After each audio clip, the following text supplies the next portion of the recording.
Dando continuidade à história, O Tempo de Cada Um, ditado pelo espírito de Marco Aurélio, psicografia de Marcelo César, narrado por Lucy.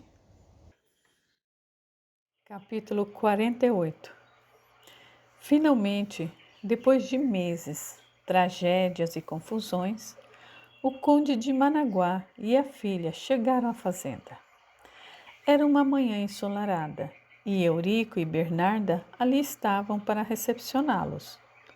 O conde era um homem nem bonito e nem feio, de estatura mediana, cabelos levemente grisalhos e tinha uma pequena deficiência no andar. Nascera com uma perna menor do que a outra e por conta disso mancava. A filha, Inês, já na casa dos seus 30 anos, não desejava se casar.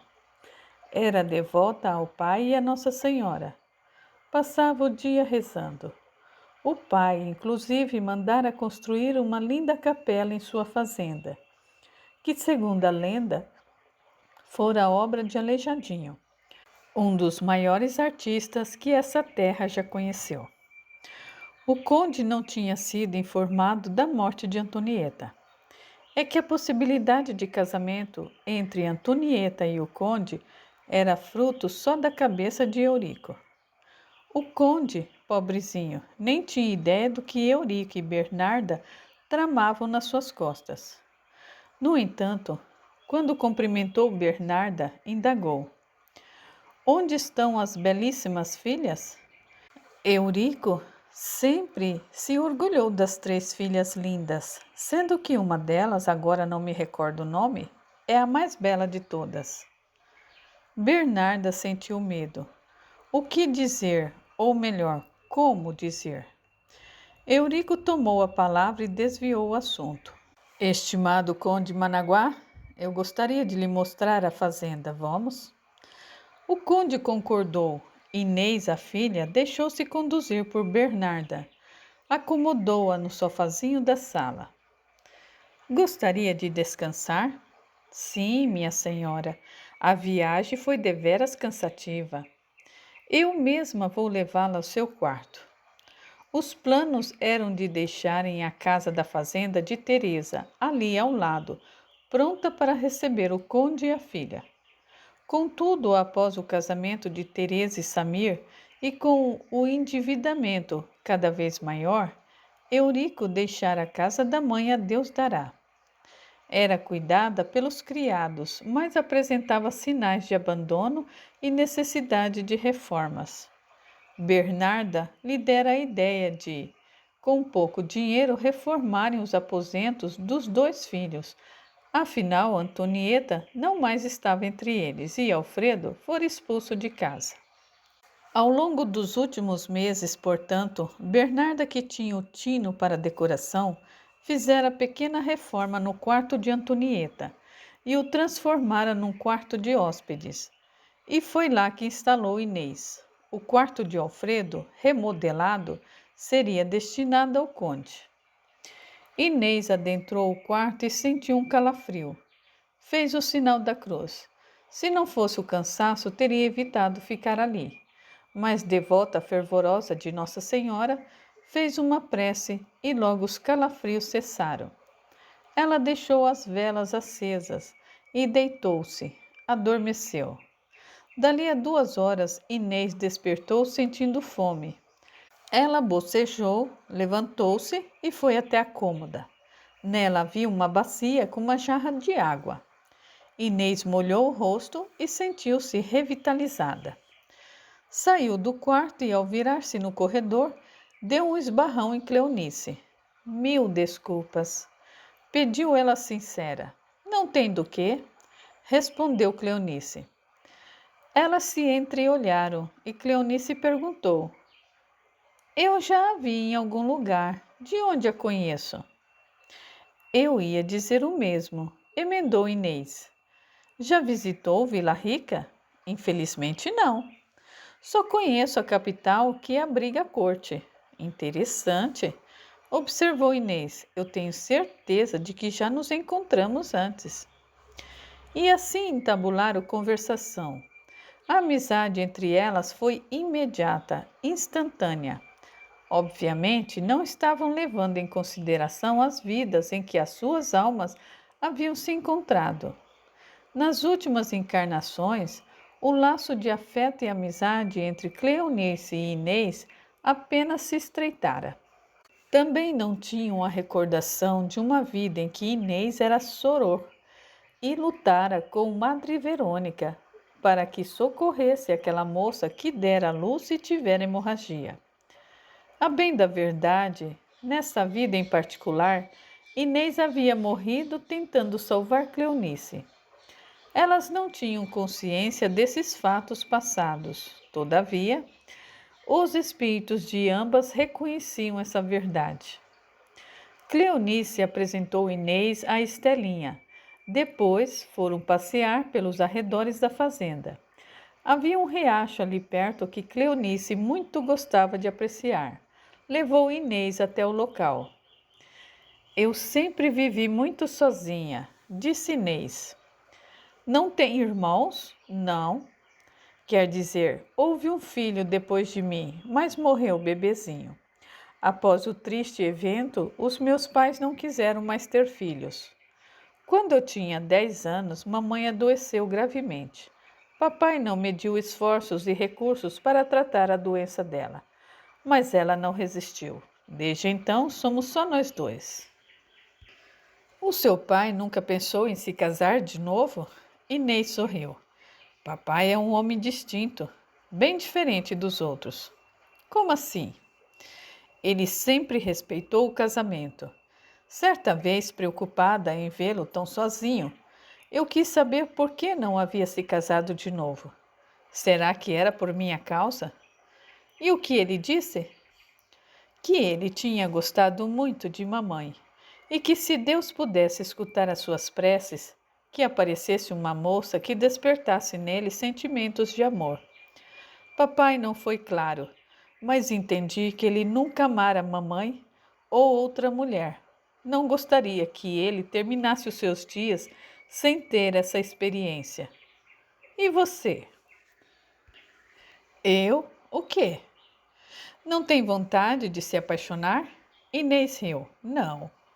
Quer dizer, ainda mocinha, eu quis me apaixonar. Os anos foram passando e eu percebi que esse sentimento não precisa ser direcionado unicamente a um homem. Foi então que eu descobri o meu amor por Nossa Senhora. Tornei-me devota e desde então eu sou muito feliz vivendo assim. Cleonice encantou-se com Inês. Ia falar e Inês a cortou com graça na voz. Preciso lhe confessar algo. Papai sempre fugiu das interesseiras. É mesmo? Cleonice lembrou-se de Antonieta. Fez uma cara de poucos amigos. No que pensou? Seu semblante transfigurou-se? Percebeu Inês. Nada. Não é nada. Onde está a sua outra irmã? Outra irmã? É. Em sua última viagem, o seu pai nos disse que tinha 3 filhas adoráveis, mas que uma delas era a mais bela de todas.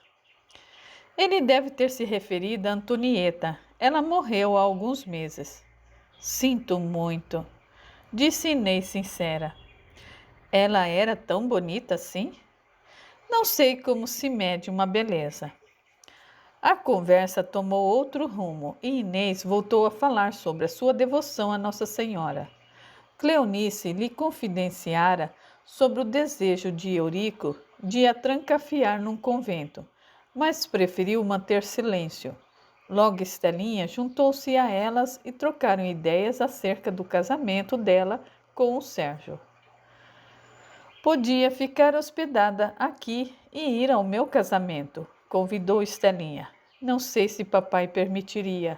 Nós não nos desgrudamos. Ele também poderia ficar, sugeriu Cleonice. Viemos para passar 15 dias.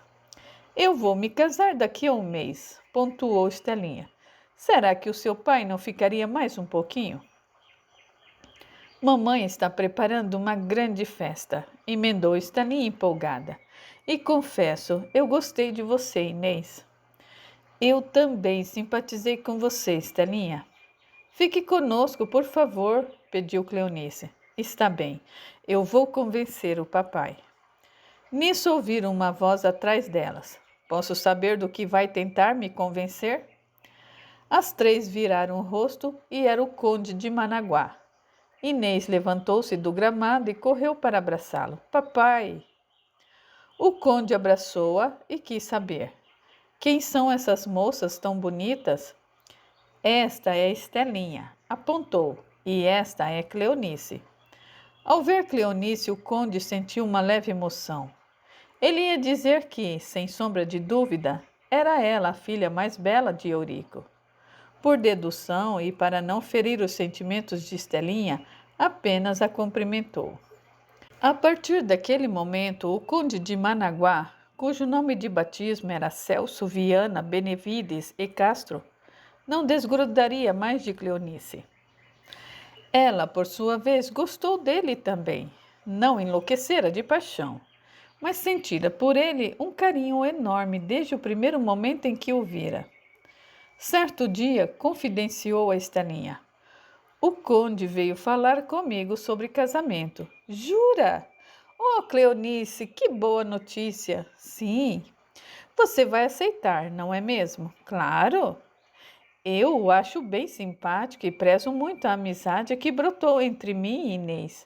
Além do mais, mesmo que não gostasse dele, eu me casaria porque eu não vou para convento nenhum, nem que eu tivesse que fugir. E de fato Cleonice não foi para o convento. Capítulo 49. O casamento de Estelinha e Sérgio estava para acontecer dali a um dia. Uma semana antes, Bernarda, sabendo que o conde estava de olho em Cleonice, alegrara-se sobremaneira. Tinha certeza de que casaria a enteada e assim Cleonice, por ironia do destino, tornar-se-ia a condessa de Managuá. Quem diria, Cleonice vai nos salvar da bancarrota. Por esse justo motivo, segundo ela, fizera Eurico endividar-se ainda mais. Afinal, para quem devia para Deus e o mundo, o que seria mais uma promissória? Já estou praticamente quebrado, vociferou Eurico. Para que mais gastos? Perdeu o juízo? Porque eu quero causar uma boa impressão no conde, explicou Bernarda. E o conde vai lá se interessar pelo requinte de um casamento? São bobagens de mulher. Você é que deseja um casamento à altura, visto que o nosso não foi lá tão celebrado. Era verdade.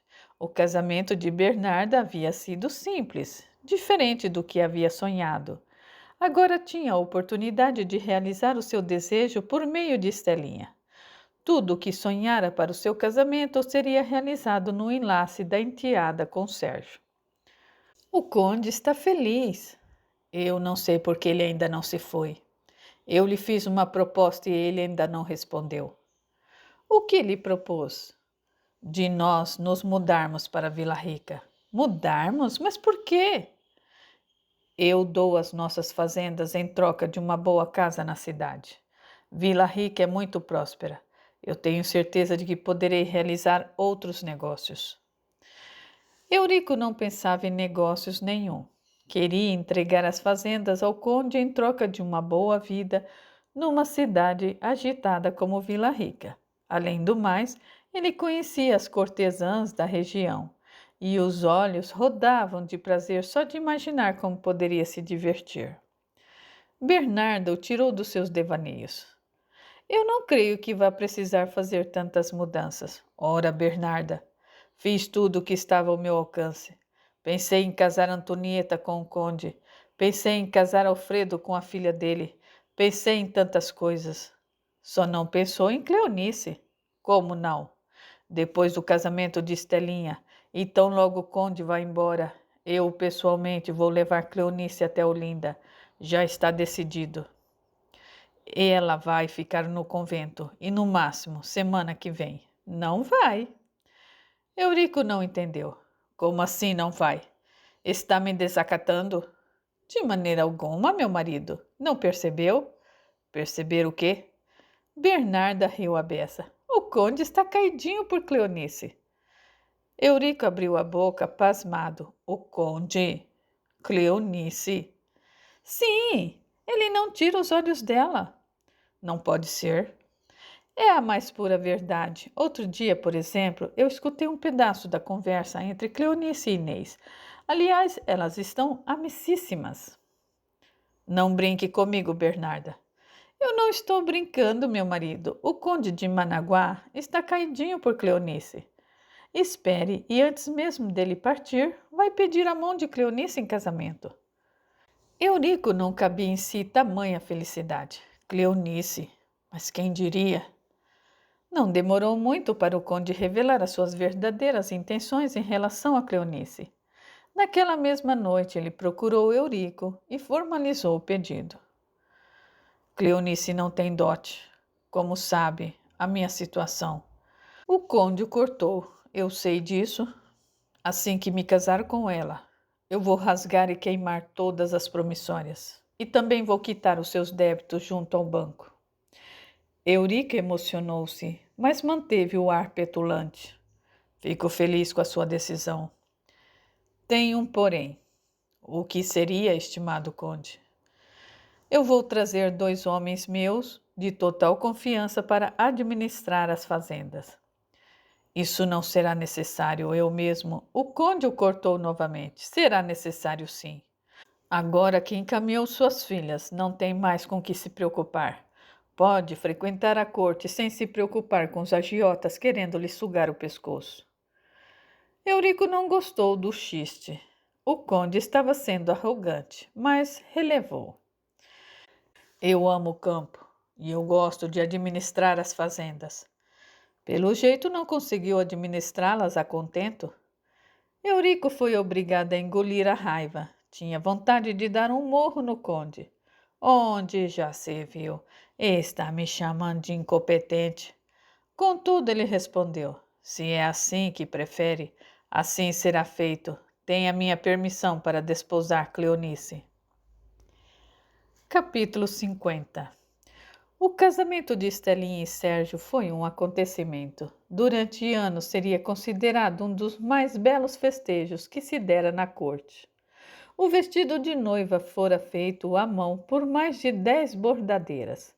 Estelinha escolhera tecido em tons de azul, cor muito comum utilizada pelas nubentes. Ela poderia ter escolhido o verde ou o amarelo, cores também bastante populares naquele início de século. A cor branca, atualmente uma tradição da cultura ocidental, deve-se à Rainha Vitória da Inglaterra. Ela foi a responsável por difundir a tendência ao escolher um vestido branco para o seu casamento com o príncipe Alberto, realizada em 1840, 30 anos depois do casamento de Estelinha. Angelina estava emocionada. Ao abraçar Estelinha, ela disse: não tem ideia de como eu estou feliz. Imagino, titia, a senhora gosta muito do Sérgio. É como um filho para mim. Sérgio se aproximou e ouviu. Também a considero uma mãe.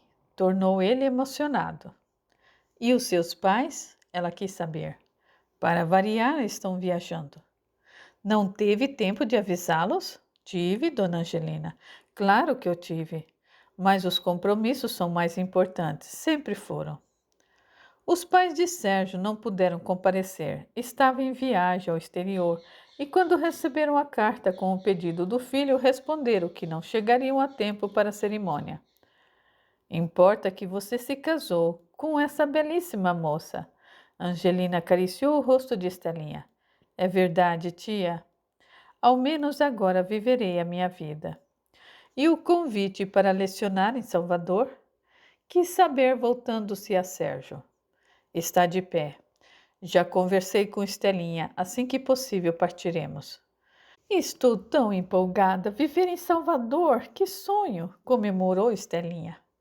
Conversaram amenidades e não perceberam que, tentando se esconder deles, Dinorá se afastava mais e mais dos convidados. Ela sentia-se um tanto constrangida. Desde o dia em que tentara beijar Estelinha, nunca mais tinha voltado a se ver. Não sabia como se comportar. Cleonice conversara com Inês e, ao vê-la, fez sinal para se aproximar. Olá, Cleonice. Quanto tempo, Dinorá, como está? Elas se cumprimentaram e Cleonice a apresentou a Inês. Prazer. Inês é filha do conde de Managuá. Dinorá esboçou e tentou ali entabular uma conversa banal. Como está? Nós não nos vemos desde que sua avó vendeu a casa do Rio. É verdade. Onde ela está? Dinorá olhou para os convidados. Dona Teresa? Indagou Cleonice. Sim. Logo em seguida, à venda da casa, ela se casou com o Marquês de Ouro Belo. Não soube. Como não saber? Pensou Cleonice em que mundo Dinorá vivia. Cleonice a achava estranha e não gostara da maneira como ela havia grudado em Estelinha, mas disse: É, vovó se casou e mudou-se para o exterior. E você? O que tem eu? O que tem feito? Nada de importante, levando a vida quietinha na chácara. Inês quis saber: mora numa chácara? Dinora fez que sim com a cabeça. Você é casada? Dinora sentiu o sangue sumir. Não gostava de falar de si mesma.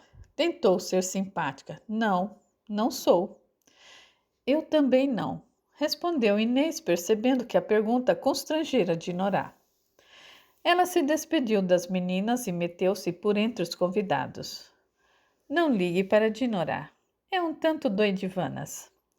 Ao longo da festa, nas várias vezes em que viu Estelinha, Dinorá sentiu tremores pelo corpo. Ela desejava Estelinha, mas o que fazer? Não nascera homem e os seus sentimentos não podiam ser expostos de forma alguma. Dinorá julgava-se uma pecadora, uma criminosa. Sentia desejos por homens, mas o desejo por mulheres era bem mais acentuado. Desde que conhecera Estelinha, não a tirara mais dos seus pensamentos. Era como uma praga que se apossara do seu corpo e de sua mente. Dinorá apaixonara-se perdidamente e como dizer a Estelinha o que ia no seu coração. Além do mais, ela não contivera os impulsos e tentara beijar Estelinha à força. Desde então, passara a sentir a pior das criaturas. Sérgio encostou a mão no ombro dela. Você ainda não cumprimentou a noiva. Dinorá sentiu o suor brotar na testa. Não, é que tem tanta gente em volta de Estelinha, depois eu a felicito. Nada disso. Vai cumprimentar agora, venha. Ele a puxou delicadamente e Dinorá deixou-se levar. Aproximou-se de Estelinha e disse murmurando: Parabéns. Obrigada. Sérgio afastou-se e Dinorá mirou o chão. Não conseguia olhar para Estelinha. Esqueci o que passou. Eu não esqueci, objetou Dinorá. Foi um impulso, eu entendo. Dinorá não sabia se sentia alívio ou raiva. Alívio porque Estelinha fora discreta e nunca revelara o fato a Sérgio. Raiva porque Estelinha a compreendia, e quanto mais era digna de compreensão, mais Dinorá se percebia apaixonada. Eu não fiz por mal, eu juro. Eu sei disso. Estelinha percebeu que Dinorá começou a chorar. Alguns convidados notaram e Bernarda, um tanto contrariada, veio na direção delas. Não gostava de cenas ou demonstrações de sentimentos em público. Estelinha percebeu que Bernarda se aproximava e conduziu Dinorá para dentro da casa. O que está fazendo, Estelinha? Precisamos conversar a sós. Mas eu... Estelinha não a escutou. Logo estavam na varanda, adentraram a sala e Estelinha conduziu até a biblioteca. Portas fechadas, disse: Precisamos nos entender. Eu agora sou sua cunhada. Vamos viver juntas. Impossível. Dinorá levou a mão ao rosto. Por quê? Seus pais estão sempre viajando. Eu não criei barreiras quanto a Sérgio me confessou que gostaria de levar você para morar conosco. Eu não posso, Estelinha. Mas por quê? Dinorá levantou-se e aproximou o rosto. Estavam tão próximos que Estelinha sentiu o hálito quente de Dinorá. Eu a amo. Dinorá não se conteve e a beijou. Estelinha tentou se afastar, mas Dinorá a prendeu nos braços e tentou novamente beijá-la à força. Estelinha conseguiu se livrar, deu um tapa em Dinorá e afastou-se indignada. Chega! Pare com isso! Dinorá levou a mão ao rosto e voltou a si. Desculpe-me o descontrole. Dinorá, o que há em você? Eu não sei. Acho que é porque eu a amo. Se continuar me dizendo essas bobagens e insistir nesse comportamento, eu terei que conversar seriamente com o Sérgio. Não, ela gritou. Por favor, não conte nada ao Sérgio. Eu prefiro 1000 vezes me matar a envergonhar o meu irmão. Você não tem limites. Eu vou ter, juro. De mais a mais, logo essa bobagem passa. Mais uma vez Estelinha dissera, bobagem. Então era assim que ela considerava os seus sentimentos? Bobagem? Dinorá encheu-se de ódio. O que eu sinto por você é verdadeiro, disse entre dentes. Mesmo que seja, é algo impossível de se realizar, além de ser algo nojento. Nojento? É isso que pensa? Estelinha foi franca. Sim, acho o seu comportamento desprezível. Deveria se fechar num convento. Eu não posso. O desejo me queima por dentro. Estelinha exasperou-se. Cheguei ao meu limite. Não se aproxime mais de mim. Eu vou contar tudo ao meu marido. Dinorá sentiu-se vencida. Jamais causaria decepção a Sérgio. Ele era o seu irmão amado, que sempre estivera ao seu lado. Sabia que o irmão a amava de verdade. Eu vou me afastar. Não vou com vocês para Salvador. Dinorá disse num tom rancoroso. Saiu da biblioteca chispando de ódio pelas ventas. Ela nunca mais se encontraria com Estelinha nessa vida. Capítulo 51. Em seguida ao casamento de Estelinha, Cleonice e o conde de Managuá se casaram numa cerimônia simples, contrariando o desejo de Bernarda. Deveríamos fazer o casamento com pompas e luxo. Dê-se por satisfeita, mulher, ralhou Eurico. Tiramos o pé da lama. E daí? Você se livrou das dívidas, mas as fazendas não são mais nossas. Não me importo. Ele deu de ombros. O conde prometeu que vai nos dar uma porcentagem do dinheiro da venda das colheitas. De que mais eu preciso? Você perdeu a vontade de enriquecer? Para quê, Bernarda? As nossas filhas fizeram bons casamentos. Isso lá é verdade. Ela ia falar do filho, mas preferiu se manter calada. Alfredo se revelara uma grande decepção. Onde já se viu casar-se com uma desqualificada, uma andarilha? Quando soube que Dirce era filha de um indígena, desejou que o chão se abrisse e ela caísse dentro. Bernarda sentia vergonha. Certa vez, quando uma conhecida lhe fizera referência ao casamento de Alfredo e Dirce, zombando dela pelo fato de ter uma nora índia, Bernarda negou. Fez como Pedro com Cristo. Negou não 3, mas muitas vezes. Ela havia recalcado a informação. Era melhor acreditar na própria mentira a lidar com a verdade. Depois que ficou sem as dívidas pesando nas costas, Eurica esqueceu-se completamente de Alfredo. Naquele dia em que Alfredo dissera que estava apaixonado por Dirce e revelara que iria se casar com ela, Eurico tinha feito de tudo para apagar as lembranças de que tivera um filho. Enterrar as memórias, devolvendo-as ao inconsciente. Eurico ainda desejava que Cleonice lhe desse um neto homem. Imagine! Tornar-se avô do filho do conde de Managuá. Era um sonho possível. Para ele, não para Cleonice. Estelinha lhe daria um neto homem. Mas, segundo palavras do próprio Eurico, aquela criança não era digna de ser o seu neto. Era impura. Voltando a eles, Bernarda pediu ao marido: Eu gostaria de visitar Cleonice em Vila Rica. Poderá ir quantas vezes desejar. É mesmo? Ora, Bernarda, ela tornar-se-á condessa de Managuá. É claro que precisa estar próximo dela, sempre que possível. Bernarda agradeceu comovida. A vida de Cleonice mudou da água para o vinho, no bom sentido. Antes vivia presa na fazenda, mais especificamente em seu quarto. Sempre fora preterida. Todos tinham olhos para Antonieta, e, embora mais velha do que ela, crescera com medo de ser ela mesma, preferindo fechar-se e esconder em seus reais atributos, tanto físicos quanto intelectual. Afinal, era difícil competir com uma irmã perfeita, como Antonieta, cuja beleza era diariamente enaltecida pelos pais. Não percebiam ou não queriam perceber como Antonieta era manipuladora e conseguia, dessa maneira, tudo o que ela queria. Ao menos havia Estelinha, mas a relação delas nunca fora baseada em fortes laços de afeto.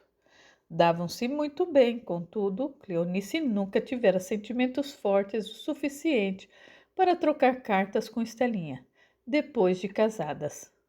Cada uma fora viver em uma cidade distante uma da outra. O sentimento pelo conde, ao contrário, foi se transformando e muitos diriam que Cleonice, com o tempo, aprendera a sentir o que poderia ser classificado como algo que caminhava na direção do amor. Ela e o conde se deram muitíssimo bem. Por vontade dele, não tiveram filhos. Ele já estava com a ideia e preferia passar os anos que lhe restavam em companhia tão somente da esposa e da filha. Cleonice e Inês se tratavam como irmãs. Jamais Cleonice colocou-se na posição de madrasta. Ela e Inês estavam sempre juntas, até porque Inês definitivamente não quis se casar. O casamento entre Cleonice e o conde durou bons anos. Logo depois da independência do Brasil, Vila Rica recebeu o título de Imperial Cidade, outorgada por Dom Pedro I. O conde, ao lado da esposa e da filha, felicíssimo, participou da festa em que o imperador promulgou a lei que transformava sua amada cidade na capital oficial da província de Minas Gerais. A partir daquela data, Vila Rica passaria a ser chamada de Imperial Cidade de Ouro Preto. Após esse evento, o coração do conde, tomado de forte emoção, deixou de bater.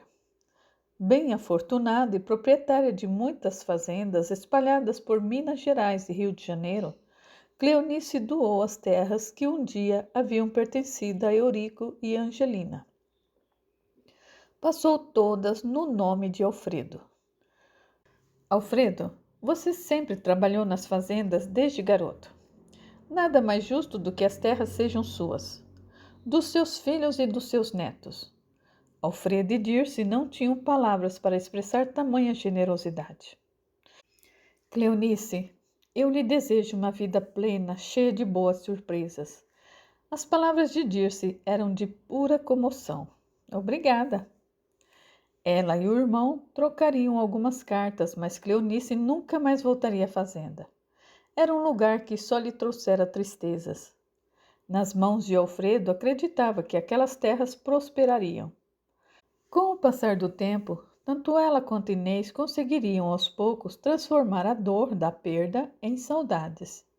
O conde era sempre lembrado, agora com alegria, e às vezes com um tiquinho de emoção. No entanto, como ela e Inês eram muito unidas, superaram a morte do conde de Managuá e viveram em paz e harmonia durante muitos anos. A doação das terras feita por Cleonice permitiram que Alfredo e Dirce para lá se mudassem. Alberto e Rosana seguiram com eles. Angelina sentiu a partida de todos, mas estava feliz. As terras que um dia tinham sido dela agora pertenciam ao sobrinho que tanto amava e admirava. Podia ir viver conosco, convidou Alfredo. E por que eu iria? Quis saber Angelina. Eu estou contente de viver aqui. Poderia vender ou arrendar a sua chácara, sugeriu ele. Eu prefiro ficar. A senhora me acolheu como filho no momento em que eu não sabia para onde ir. Tornou ele emocionado. Eu lhe devo muito. Não deve nada. Precisa cuidar das terras, plantar o seu café e ser feliz ao lado de Dirce. Mais nada. Dali a muitos anos, as fazendas de Alfredo fariam divisa com as terras pertencentes a um grupo de estrangeiros, recém-chegado dos Estados Unidos.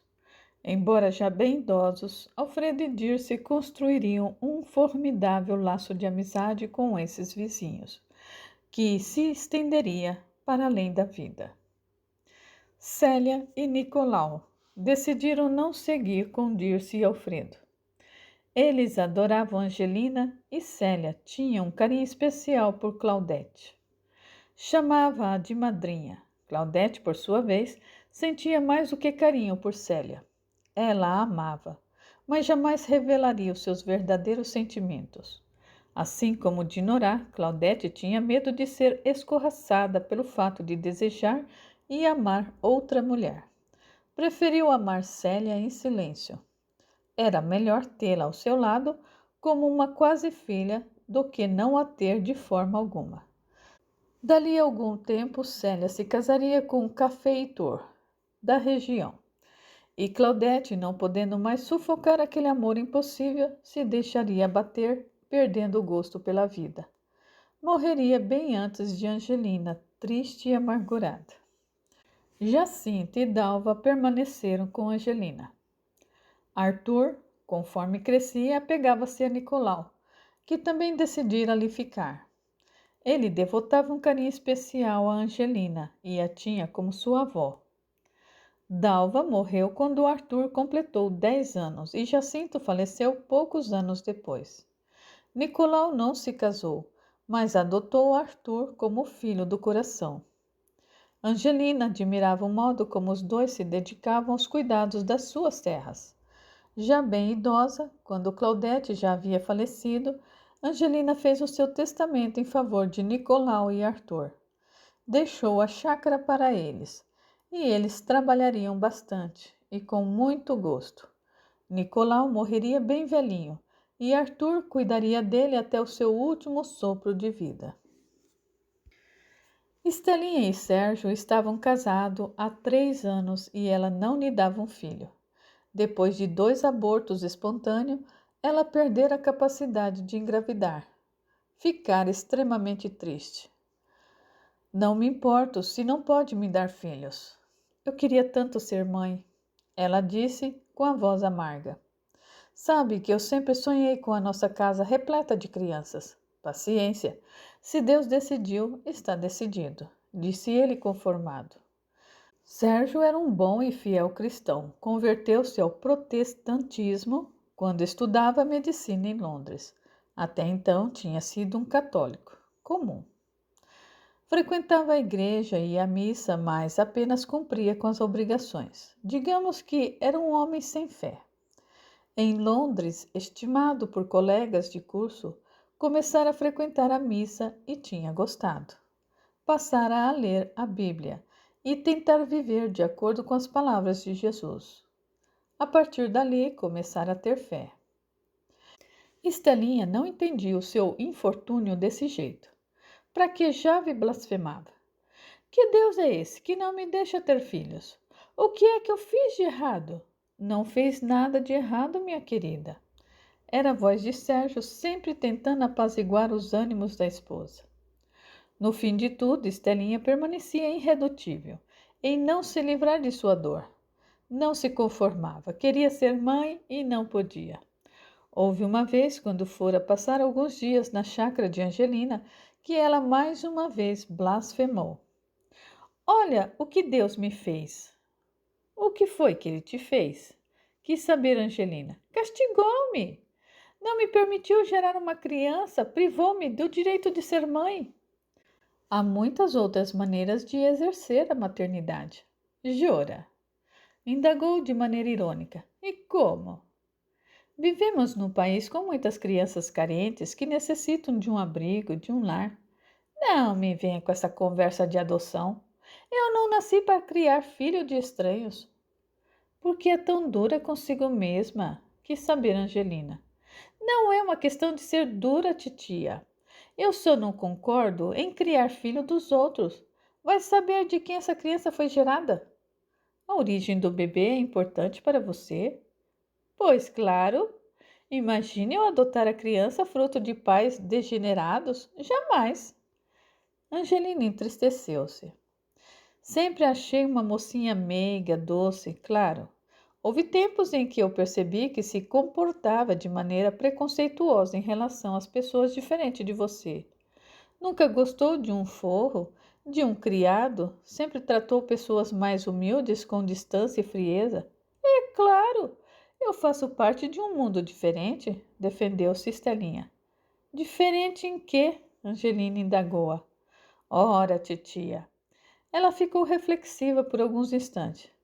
Eu não sei explicar, é algo que eu sinto. O que eu ganho ao me relacionar com pessoas abaixo do meu nível de cultura? Nunca poderia imaginar que em seu cerne estaria o germe do preconceito. Eu não sou preconceituosa. Ah, não? Depois do que acabou de dizer, tem certeza disso? Estelinha não tinha certeza de mais nada. Embora amasse a tia de paixão, não gostava de se sentir pressionada a tomar uma atitude e mudar o padrão de crenças. Alguns ciclos de vida, ela tinha sido convidada a reencarnar com o propósito de ampliar o seu nível de consciência. E por meio de experiências agradáveis ou não, burilar o seu espírito a fim de se livrar das amarras do preconceito. Não seria nessa encarnação, precisamente, que ela conseguiria mudar radicalmente o seu modo de interagir com as pessoas. Estelinha ainda precisaria passar por duras provas para aceitar e entender que só seria possível deixar de ser preconceituosa no dia em que enxergasse as pessoas como elas são, e não como ela gostaria que fossem. Após esse encontro com a tia, Estelinha tornou-se uma mulher amarga, reclamona, irritada e indignada com Deus e o mundo. Tal comportamento fez com que deixasse de sonhar com a mãe, rompendo o elo que a conectava aos bons espíritos. Algum tempo depois, Estelinha afastou-se e deixou de conviver com Angelina. Quanto aos pais, não fazia a mínima questão de visitá-los. A justificativa que dava para si mesma era se convencer de que Bernarda nunca fora uma mãe de verdade e Eurico sempre fora um pai austero e ausente. Cleonice casara-se e mudara-se para longe, e não lhe escrevera uma linha desde que se tornara condessa de Managuá. O fato é que Estelinha sentia ciúmes da amizade que havia brotado, espontânea, entre Cleonice e Inês. Queria ela ter vivido essa experiência, mas não fora possível. Por esse motivo, puros ciúmes, decidira também se afastar da irmã. Ela sentia muitas saudades de Alfredo, amava o irmão. No entanto, quando ele havia se casado com Dirce, Estelinha sentira um baque. Assim como seus pais, ela não aceitara Dirce como cunhada e jamais reconhecera Nicolau ou Célia como sobrinhos. Dessa forma, Estelinha foi se afastando dos seus, tendo apenas a companhia do marido. Sérgio era o único que aturava suas lamúrias diárias. Ele acreditou que, mudando-se da capital, Estelinha teria novo gosto pela vida e se interessaria por outras coisas, esquecendo, por ora, da maternidade. Foi agraciado pelo príncipe regente e participou da criação do Colégio Médico Cirúrgico no Real Hospital de Salvador. Mudaram-se de cidade, de ares. Sabendo que Estelinha sempre gostara da casa de tia Angelina, Sérgio construiu uma bela casa espaçosa e tinha até alpendre, quase uma cópia da casa da tia. Mesmo assim, Estelinha não mudou de humores. Certo dia, Sérgio recebeu carta de Dinorá. Há quantos anos não tinha notícias da irmã? Sentiu saudades. O que ela deseja? Perguntou Estelinha mal-humorada. Só porque temos uma bela casa com vários cômodos, serei obrigada a engolir Dinorá? Não tem que engolir ninguém, ele respondeu triste. Eu não entendo. Era tão amiga de Dinorá, o que fez passar a tratar tão mal a minha irmã? Estalinha não respondeu. Tinha vergonha de dizer ao marido que a irmã era uma degenerada e não passava de uma tríbade. Nota de rodapé. Até os meados do século XIX, a palavra lésbica não tinha o significado que atualmente lhe é atribuído. O termo mais utilizado entre o século XVIII ao início do XIX era tríbade. Ela pede que eu vá com urgência visitá-la. Está doente. Onde ela vive? Está em São Paulo. Meu Deus, são dias e dias de viagem. Você vai? É claro, ela é minha irmã. E o colégio? E o hospital? O que tem? Você é o titular. Não pode sair assim, sem mais nem menos. Sérgio não gostou do tom e exasperou-se, algo raro de lhe acontecer. Eu não estou saindo, sem mais nem menos. Trata-se da minha irmã e partirei o quanto antes. Estelinha percebeu que o marido tinha ficado chateado, mas vivia num estado emocional em meio ao qual não enxergava como seus pensamentos negativos atrapalhavam o relacionamento deles e afetavam o seu bem-estar. Assim que Sérgio partiu para São Paulo, ao entrar em casa, praguejou entre dentes. Eu não vou permitir que Sérgio traga Dinorá para morar conosco, nem passando por cima do meu cadáver. Epílogo. Nesses anos, enquanto Estelinha lutava para ter um filho, Dinorá tentava dar um rumo à sua vida. Desiludida e sentindo-se humilhada por Estelinha, com medo de ter seu segredo revelado, ela decidiu viver longe de todos os que conhecia. Os pais já não a viam com constância. Estavam sempre viajando e participando de eventos e festas. Sérgio, que era seu único apoio, casara-se justamente com a mulher por quem ela se apaixonara. Sentindo-se extremamente magoada e rejeitada, Dinorá tentou vender a chácara onde morava, mas não conseguiu fazer negócio porque a propriedade estava em nome de Evaristo, o seu pai. Por conta disso, certo dia, desesperada, sabendo que os pais estavam viajando, ela invadiu a casa, correu até a biblioteca e arrombou o cofre que o pai mantinha numa gaveta da escrivania. Apanhou moedas de ouro e joias da mãe. Vendeu todas elas e ganhou um bom dinheiro. Avistou um mapa que o pai mantinha preso a uma das paredes do cômodo. Fechou os olhos e encostou o dedo à deriva em São Paulo. É para lá que eu vou. E foi. Deixou uma carta para os pais e outra para o irmão. Para os pais, pedia desculpas por ter pegado o dinheiro e as joias. Yolanda, a mãe, deu de ombros. Era melhor ter Dinorá distante da sociedade, do convívio com os seus, a ser achincalhada pelo comportamento imoral de sua filha. Yolanda prezava sobremaneira a vida fútil em sociedade e sentiu grande alívio quando soube que a filha havia se mudado para bem longe. O pai, por seu turno, nunca perdoaria. Morreria praguejando contra a filha, que dilapidara o seu patrimônio. Era um exagero dizer isso. Contudo, Evaristo era apegadíssimo ao dinheiro e às joias, às moedas de ouro, e essa mágoa atravessaria a vida além da vida. Quem sabe, em próxima oportunidade reencarnatória, essa mágoa pudesse ser dissipada. Sérgio ficou triste, mas aceitou e respeitou a decisão da irmã. Gostava de Dinorá, e se antes de partir ela tivesse manifestado o desejo de viver próximo dele, Sérgio já estava decidido a alugar um imóvel para ela e assim não criaria caso com a esposa. Em São Paulo, ainda uma vila com pouco mais de 8.000 habitantes, Dinorá alugou uma casinha no caminho de Guaré. Vivia muito só e passou a frequentar a igreja de Nossa Senhora do Carmo. Ia tanto à igreja que travou amizade com o padre da paróquia. Confessou-se com ele e abriu seu coração. O padre a acolheu e Dinorá sentiu nele o mesmo apoio que recebera do irmão. o clérigo tornou-se seu porto seguro. Mas não passava de lorota. O padre, muito esperto, seduziu Dinorá. Ela se deixou levar pelos seus encantos e engravidou.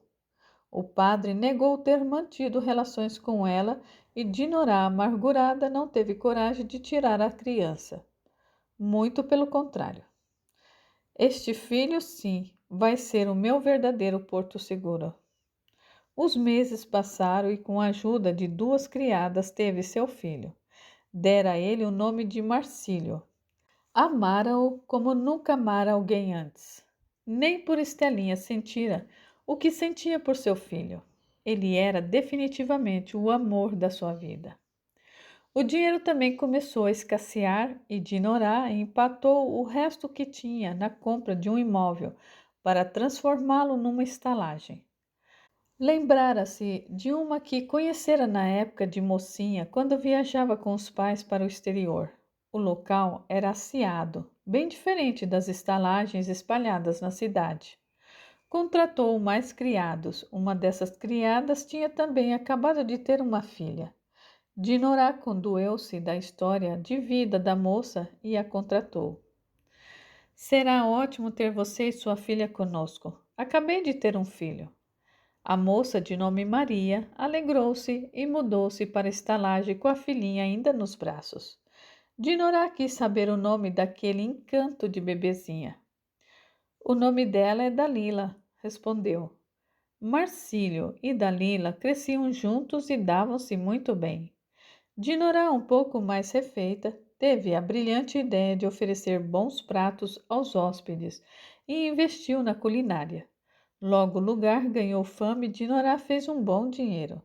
No entanto, como em seu estabelecimento entrava e saía muita gente, ela acabou sendo infectada pelo bacilo causador da hanseníase, que naquela época era conhecida como lepra e não tinha cura. Ao descobrir-se doente, Dinorá pensou no seu filho. Tinha medo de infectar o seu menino, que mal havia completado 3 anos de idade. E pensou na pequena Dalila. Jamais se perdoaria caso infectasse as crianças ou um dos seus criados. Assim, Dinorá tomou a providência. Escreveu para Sérgio solicitando sua presença. Ao chegar a São Paulo, Sérgio foi direto à estalagem. As criadas informaram que Dinorá havia sido recolhida num lazareto nos lados de Santo Amaro, local para onde os doentes de hanseníase eram encaminhados. Sérgio desesperou-se. Era médico e sabia que a doença de sua irmã não tinha cura. Onde ela está? Deram o endereço e ele para lá se encaminhou. Quando se aproximou do lugar, sentiu uma dor no peito sem igual. Era um local horrível, que mais se assemelhava a um depósito de doentes sem nenhuma assistência. Quis ver sua irmã, mesmo à distância. Ao aproximar-se de Dinorá, Sérgio chorou. Ela em nada se parecia com o retrato da bela irmã que ele tinha guardado na caixinha das boas lembranças.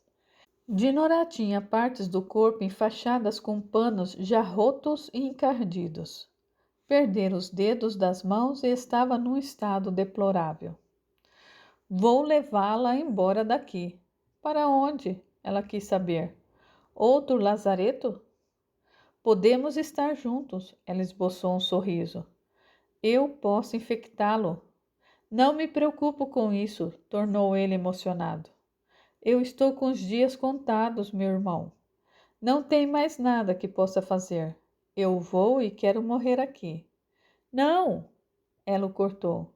Preciso de um grande favor, um único. Eu imploro. Pode pedir o que quiser.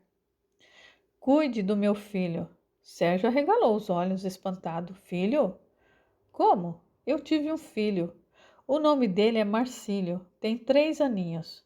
O meu último desejo é que você cuide dele como se fosse seu filho. E leve a Maria e a filha dela com você. É tudo o que eu lhe peço. Sérgio concordou. Dinorá o informou de que as crianças viviam na estalagem, aos cuidados de Maria. Ela lhe deu algumas instruções em relação à venda do estabelecimento e sobre usar aquele dinheiro na educação do filho e da menina. Emocionado, Sérgio concordou com tudo. Despediu-se da irmã, dizendo: Eu voltarei antes de partir para Salvador. Obrigada. Ao conhecer o seu sobrinho, Sérgio encantou-se. Marcílio era um menininho alegre e esperto. Conheceu Maria e encantou-se com a pequena Dalila. Logo, Sérgio se apaixonou pelas crianças, em especial por Marcílio. Sérgio tratou da venda da estalagem e agraciou as criadas, que lá trabalharam com uma boa soma de dinheiro. Maria adorou o convite para mudar de cidade. Além do mais, seria bem melhor para Sérgio ter a companhia de alguém que soubesse cuidar das crianças. Ele ainda não tinha experiência. Depois alugou uma carruagem espaçosa o suficiente para que Marcílio, Dalila, Maria tivesse um pouco de conforto ao longo de uma viagem extenuante. Antes de partirem para Salvador, Sérgio retornou ao lazarito. Procurou por sua irmã e um dos que ali tomavam conta, meio ríspido, comunicou que Dinorá falecera na noite anterior. Sérgio fez um ramalhete de flores e foi até a cova em que haviam enterrado Dinorá. Eu vou tomar conta do seu filho. Eu vou criar Marcílio como se fosse meu. Também vou cuidar de Maria e da pequena Dalila. Eu prometo. Despediu-se em lágrimas. Voltou à vila, apanhou o sobrinho, a criada e a filha dela. Subiram na carruagem e partiram. Ao longo da viagem, ele foi se apegando mais e mais ao menino. Marcílio tinha um carisma natural e também foi se apegando a ele. Quando chegou à casa, Estelinha estava bordando uma almofada. Ao ouvir o barulho dos cavalos, saiu e alegrou-se ao ver o marido. Ele desceu sozinho e a abraçou. Quanta saudade, meu bem! Eu também estava com saudades, minha querida. Logo, ela percebeu uma moça e uma menininha dentro do carro. Antes de o questionar, Sérgio apresentou Maria e a pequena Dalila. São mãe e filha. Estelinha sorriu. Sentiu uma simpatia imediata pela moça e pela menina. Prazer. Sejam bem-vindas. Obrigada. A menina é sua filha? Maria respondeu alegre. Sim, Dalila é o meu tesouro. Estelinha sentiu uma pontinha de inveja, como queria ter tido um filho. Ao subir os olhos da criança para a carruagem, viu Sérgio saindo com o menininho adormecido no colo. Ao ver Marcílio, seu coração encheu-se de ternura. Antes de Sérgio explicar quem era Marcílio, ele despertou e, de maneira surpreendente, atirou-se nos braços dela. Sérgio sentiu um nó na garganta e contou à esposa sobre Dinorá, a doença, o filho. Estelinha virou-se para o marido e disse: Não quero mais tocar no nome da sua irmã. Ele concordou com a cabeça e ela pediu emocionada: Você me permitiria criar e cuidar desse menino? Mesmo? Sérgio não conteve as lágrimas. Muito emocionada, Estelinha confessou: Eu não sei explicar. E talvez nunca saiba, mas esse menino despertou algo em mim que eu nunca pensei existir. Estelinha não conseguiu terminar de falar. Abraçou-se a Marcílio e finalmente sentiu-se mãe. E não demoraria para ela chamar Marcílio de filho e ele naturalmente chamá-la de mãe. Sérgio fez uma prece emocionado, agradecendo a Deus a bênção que lhe fora concedida. Não tiveram filho pelos meios naturais, contudo, Deus lhe dera um filho do coração, que ele amaria por toda a vida. Com o passar dos anos, os laços de amor entre os três, mãe, pai e filho, tornar-se-ia cada vez mais forte. Estelinha aceitara Marcílio como se o tivesse parido. Mas quando o pensamento lhe trazia cenas com Dinorá, ela tentava espantá-lo. Não seria nessa vida que ela e Dinorá acertariam os ponteiros e se permitiriam aliviar o peso do coração com o benefício do perdão. Longe disso. Seria preciso uma nova experiência reencarnatória para que ambas começassem a cultivar o perdão e semear o caminho do amor. Na próxima encarnação, Estelinha voltaria como Estelinha e Dinorá retornaria como Décio. Será que, nessa nova vida, levantariam a bandeira da paz e dariam trégua às animosidades? Quem sabe? Certa noite, depois que banhou e alimentou Marcílio, Estelinha o colocou para dormir em sua cama. Deitou-se ao lado dele e, assim que ele adormeceu, ela passou delicadamente os dedos pelo seu rosto. Intimamente agradeceu a Deus por aquela dádiva. Logo em seguida, ela adormeceu.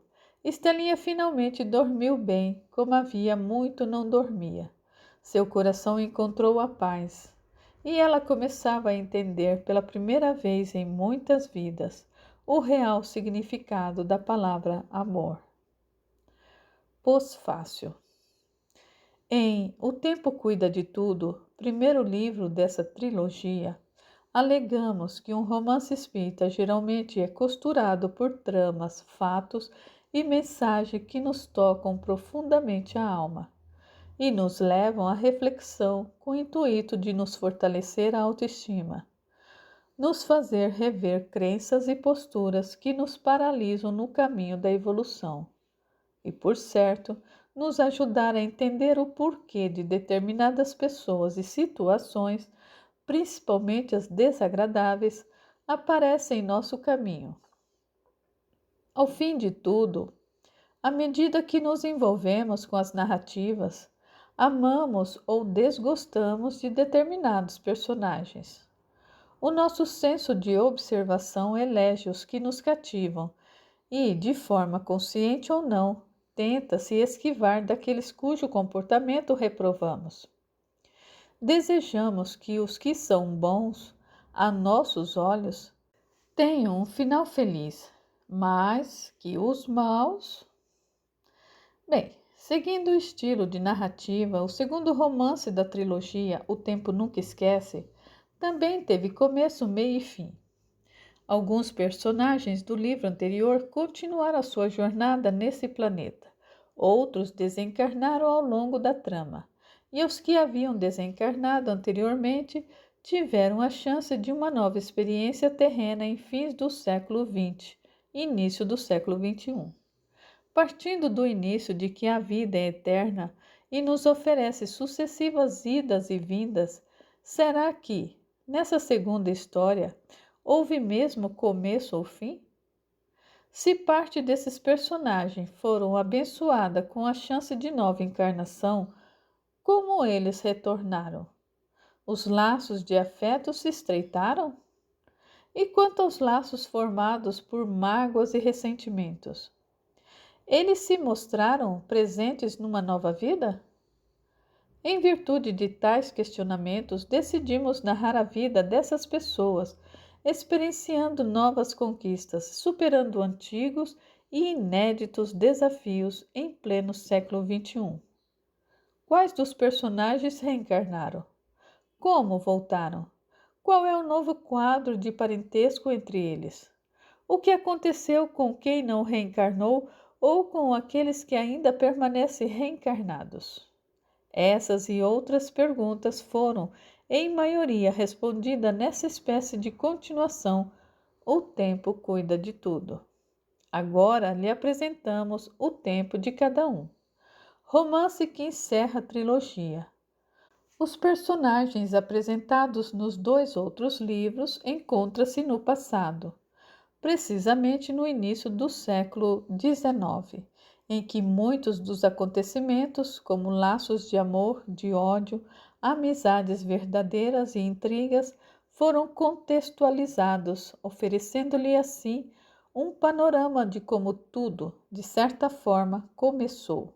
Mas será mesmo que tudo começou ali no século XIX? Ou essas vidas estão entrelaçadas há mais tempo?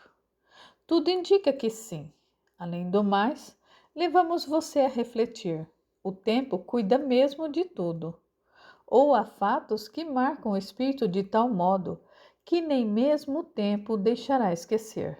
Ou melhor, Será que cada um de nós precisa de um tempo específico para aprender o verdadeiro significado de nobres sentimentos como respeito, perdão e amor? Não sabemos responder. Entretanto, a leitura dessa incrível trilogia o levará a refletir e perceber que a vida não pune ninguém. Muito pelo contrário, de forma pedagógica e amorosa, ela ensina que o perdão liberta e conduz o espírito no caminho da felicidade. Mas sem pressa, porquanto a vida respeita o tempo de cada um. Chegamos ao fim de mais uma história.